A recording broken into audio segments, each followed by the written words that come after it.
Hey DC Collectors, welcome back to a brand new episode of the show. Today we are taking a deep dive into one of the most exciting retro style releases of the year, the McFarlane Toys DC Superpowers Wave 13, available exclusively at Entertainment Earth. McFarlane and DC Direct are keeping the legendary 80s Kenner magic alive. Wave 13 hits huge nostalgic notes with major heavy hitters and incredible deep cut selections. We're getting two massive staples of the reign of the Superman era with Cyborg Superman and Eradicator, alongside Supergirl, Power Girl, 90s gray-haired Green Lantern, and Earth-2 Robin. From the vintage card art and the classic 4.5-inch scaling down to the soft fabric capes and classic action figure vibe, this entire wave is built for die-hard retro collectors and DC fans alike. We're unboxing these, checking out the details, and seeing how they look right next to the rest of the collection. And let me know in the comments which figure from Wave 13 you're the most excited about. Now before we crack these open, smash that like button, subscribe if you haven't already. Let's get right into it.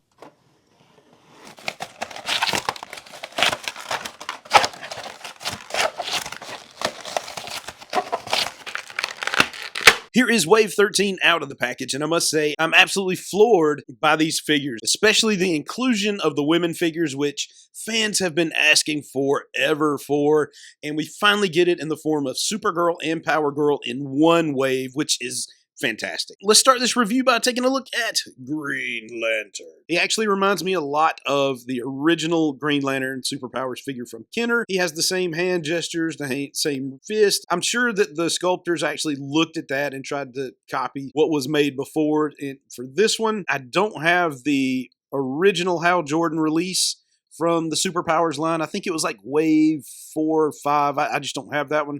But this is probably, I'm going to guess, the same thing, just with maybe a different color green and the white in his hair. Now, this figure does come with this awesome lantern. He is the only figure in this wave with an accessory, and I dig this green lantern. It's the same green that is on the figure, which is great. Now, as far as figure articulation goes, every one of these figures has the exact same articulation, and I'm going to show you with Green Lantern because he doesn't have a cape, and it's easier to show the articulation without a cape. Head rotates 360, arm rotates, leg kick, knee bend, and that is it for articulation for this figure. And this is the same articulation across the line. Looking at the ring, you're not going to get any detail on that other than just like a little green ring, but it does what it needs to do because it looks like a Green Lantern ring from here. Other than that, a fantastic figure. Love him. Glad to have him in the collection. Next up is Robin. This is the Justice Society of America Robin. He looks all right. I will say the one thing that I hate about these DC Direct Superpowers figures are the capes. If you've watched any of my Superpowers reviews, you know I loathe the capes because they're nowhere near as good as the original Kenner capes. Look at this just hanging. This stuff just hanging. It blows my mind why they can't figure this out. Why they can't just nip and tuck that a little bit to make it look pretty good. Now, there is sort of a way to make this look good, and that's before you put it on the figure, you kind of gotta fold these in a little bit, if you can. And people with more skill than I may be able to go in and actually sew these things in, and then slide it around the neck. That way, it's sort of, it's sort of hidden, so you can't see it as much, and it makes the figure look so much better without all this stuff just hanging around the collar. I will say I don't like the paint app on the underwear, on the trunks, whatever you want to call them. It looks kind of shoddy to me because it looks like this is molded in yellow plastic, or maybe it's molded in green plastic. I can't tell which is the bottom and top layer here, but whichever one it is, the one layer that was put on top didn't get put on very well, at least on my figure. Your mileage may vary with that. Tampo printing on the chest looks good. That R just looks fantastic. Again, this is a fantastic looking Robin. I wish they would have gone with a different body buck on this Robin. I would have preferred like the Green Lantern body buck, but I guess they're going for that Nightwing, kind of aesthetic, or maybe even the Dick Grayson Robin that they released earlier. I don't know. I've never been fond of this with the legs are so kind of, when the legs are so pushed together like this, I always try to spread them apart just a little bit because they tend to fall on the shelves if they don't have holes in their feet like this. This one does. Every release since Wave 2 has had had holes in the bottom of their feet. The first wave did not, which is unfortunate. Here we have Supergirl, and she has two pieces of cloth goods on her. She has the cape and her skirt. This is actually the same material that the cape's made out of, which is pretty nice. And again, just look at how ugly that cape looks. Now we're going to try to fix this.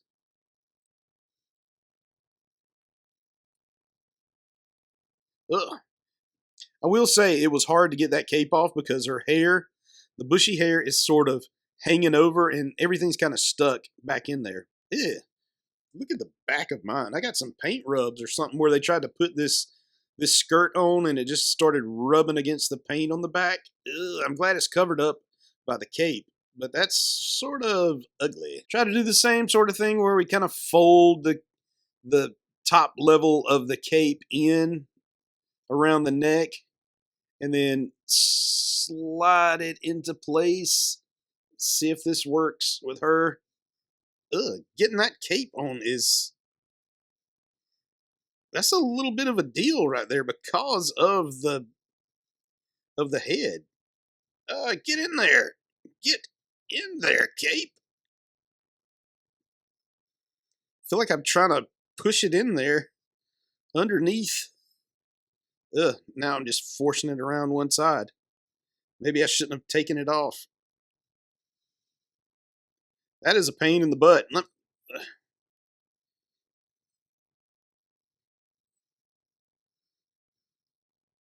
Now I'm going to have a wonky looking Supergirl. Get in there. C-clip. Beggars can't be choosers. This is just not going to work with this one. Just because the head is so... You can't get the cape in there really good. Well, I shouldn't have done this in the video because now I'm kind of mad that I can't get this stupid cape back on her. I feel pretty confident I can get the cape on with her head turned around. It's the... Nope. Golly, even when I turn her head around, I can't get the cape on. It's trying to get it up around that hair piece, and the cape is... The C-clips are just sticking. It's like they can't get under that, or they're going too wide, trying to accommodate for the hairline. Oh my gosh.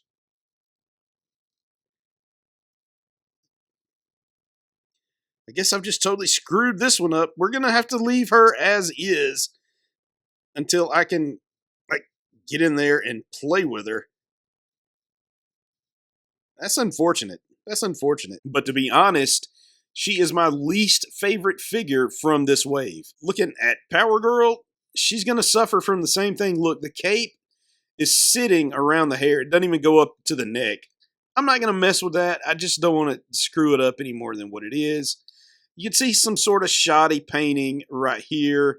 I'm not too fond of that. Otherwise, though, a pretty nice Power Girl figure.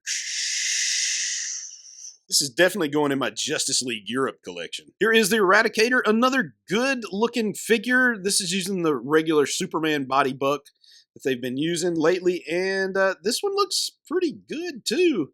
I love that blue and black. That blue and black just really pops. It's the same blue and black that they use on Nightwing. And I'm going to try to take the cape off of him. Little C-clip, come on. Do a little doctoring to try to hide these cape pieces here because they absolutely suck. Put it on and then you don't have those pieces hanging everywhere where it's bad. Oh well, it looks all right. Beggars can't be choosers. But just take a look at this guy up close. He looks pretty good. And finally, my favorite figure from the wave is a Cyborg Superman. I just love the aesthetic of the Superman costume with the cyborg bits on him. That just looks excellent. This wave, you actually get like a new sculpt here because the foot's different. This arm is different. Faces or the head's different. So you actually get some new pieces in this wave, and I imagine all the money went into this figure for this entire wave because he looks cool. I love that foot. That foot is just really nice. Does anybody else do this? Try to hide those pieces that just sort of hang there? Just hang off and just totally aggravating? Or am I the only one that does it? They just look so much better when you hide that cape like that. And here's what they look like all together. I love the addition of these figures on the shelf. I'm about to run out of room. It really looks like it. I'm about to need another shelf. I have about room for maybe 4 more figures in this wave. And they look at all of these put together. They look just fantastic. I love these figures. And I'm happy that Mattel got the license, but I do wish that these DC Direct Superpowers figures could, keep going in some way, shape, or form, and maybe even done better than what McFarlane is doing. Because they have done a fantastic job with these figures. All right, folks, that's going to do it. What do you think of this wave of figures from McFarlane Toys and DC Direct? Do you think this one is worth $80 for these 6 figures? I think so. I think this is a pretty good value. I think if you collect superpowers, you'll probably enjoy this wave because there's lots of nostalgia packed in, which is what the Kenner Superpowers figure line should be about. It should be nostalgia. It shouldn't be any brand new characters or figures from the last, 20 years. It should be 80s, late 90s max when it comes to this line. Keep in mind, we only have 3 more waves after this one. I am so sad. But there are some bangers coming in those next waves. Leave a comment below. Let me know which figure is your favorite. Check out DCCollectors.com each and every day for the latest DC action figure and toy news. You can find me on social media at DC Collectors on Facebook, Instagram, X, and Blue Sky, and Threads. All right, folks. God bless.